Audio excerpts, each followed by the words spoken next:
बेवकूफ औरत, तुझे कितनी बार समझाया ना ढंग से काम कर ले, लेकिन तुझे एक बार में समझ में आता है इतना नुकसान कर रही है, नुकसान का तेरा बाप भरेगा। मैंने तुझे पहले ही वार्न किया था, और थोड़ा भी नुकसान होगा ना तो तेरी सैलरी काटूंगी। अब देख मैं तेरे साथ क्या करती हूँ। नहीं मिर्जा, वैसे कुछ मत करना, मुझसे गलती हो गई, मुझे माफ कर दो। गलती हो गई? तेरा आज का है? तेरे तो डेली का ही है, कभी ईंटें तोड़ती है, कभी रेत गिराती है, कभी कुछ करती है, कभी कुछ करती है। अरे कितना नुकसान भरूंगी मैं अपनी जेब से। नहीं मिर्जा, मुझसे गलती हो गई, मैं आगे से ना ध्यान रखूंगी, मैं कुछ भी तोड़फोड़ नहीं करूंगी यहाँ पे। दोबारा तुझे मौका मिलेगा तब ना। बहुत चांस दे दिए मैंने तुझे, लेकिन अब तुझे मैं एक भी मौका नहीं देने वाली। तुझे तो मैं अभी के अभी जॉब से निकालूंगी, और पिछले 1 महीने से जो तू काम कर रही है ना उसकी आधी सैलरी कट करूंगी, ठीक है? मैं जब आप मुझे काम से निकाल दोगे तो मैं कहाँ जाऊंगी? मेरा तो कोई ठिकाना भी नहीं है, कोई छत भी नहीं है। यही काम है जिससे मैं रोटी कमा के खा सकती हूँ। मुझे मत निकालो मिर्जा, वैसे मत करो। आप मुझे बताओ, इस उम्र में मुझे और कहीं काम भी नहीं मिलेगा, मेरा घर कैसे चलेगा? दोस्तों, वीडियो देखने से पहले आपको खाटू श्याम बाबा की कसम है, जो वीडियो को लाइक और मुझे सब्सक्राइब नहीं किया तो मैंने क्या ठेका ले रखा है तेरा कि तू कहाँ जाएगी कहाँ नहीं जाएगी? और तुझे पता है तेरी उम्र हो गई है, तुझसे काम नहीं होता ठीक से, तो घर में बैठना। क्यों ऐसे बुढ़ापे में अपनी हड्डियां तोड़ रही है काम करके, और दूसरों का काम खराब कर रही है? मिर्जा, मैं घर में बैठ गई तो मेरा तो कोई कमाने वाला भी नहीं है, मुझे कौन खाना खिलाएगा, मुझे कौन संभालेगा?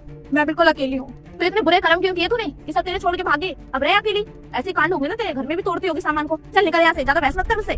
नहीं मिर्जा, मेरा बेटा बहू तो बस पता नहीं कहाँ मुझे सड़क पे छोड़ के चले गए थे। आपने काम दिया तो मेरा खाने का हो गया कुछ ना कुछ तो। अगर अब आप भी निकाल दोगे तो मैं कहाँ जाऊंगी? रहने को तो वैसी जगह नहीं है, यहीं पीछे मैं सोती हूँ। हाथों में इस लड़की के? अरे हाथ जोड़ रही हूँ आपके सामने, मुझे काम से मत निकालो, मैं बिल्कुल ध्यान रखूंगी। मुझ पे तरस खाओ। मुझे तेरी एक भी बकवास नहीं सुनी, चल निकल। तरस खाओ मैंने। नेहा, मैम आपको देखो कितना नुकसान करती है, यहाँ पे कितनी सारी ईंटें तोड़ दी है इसने। इससे काम होता नहीं है, इसकी उम्र हो गई है, तो मैं अभी से बोल रही हूँ घर में बैठ। नहीं मेम साहब, मैं आगे से ध्यान रखूंगी, मैं कुछ तोड़फोड़ नहीं करूंगी, मुझे काम से मत निकालो मेम साहब। आप रोइए मत, आपको काम से कोई नहीं निकालेगा, टेंशन मत लीजिए, आप चुप हो जाइए पहले। मैम आपको ये क्या हो गया है? इसकी बातों में आ रही हो? अरे ये गरीब है, इन जैसे लोगों को अच्छे से आता है, अमीर लोगों को अपने आंसू में लेने का, और ये रो धो कर ड्रामे कर दिए। नहीं मेम साहब, मैं कोई ड्रामे नहीं कर रही हूँ। नेहा इसी वक्त माफी मांगो इनसे। माफी? हाँ माफी, वो हमारी माँ की उम्र की है।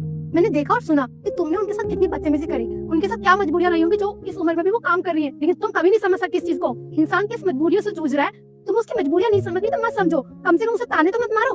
तुमने उन्हें जो भी अनाप शनाप उल्टा सीधा शब्द बोला है, उस शब्द को वापस नहीं हो सकते। एक ही चीज हो सकती है, वो है माफी। माफी मांगो इनसे। नहीं मेम साहब, हमें माफी नहीं चाहिए, हमें बस काम से मत निकालो। आपको ये ईंटें उठाने की जरूरत नहीं है, आप मेरे ऑफिस में काम कर लो, यहाँ का सारा काम नेहा संभाल लेगी। जाओ तुम यहाँ से।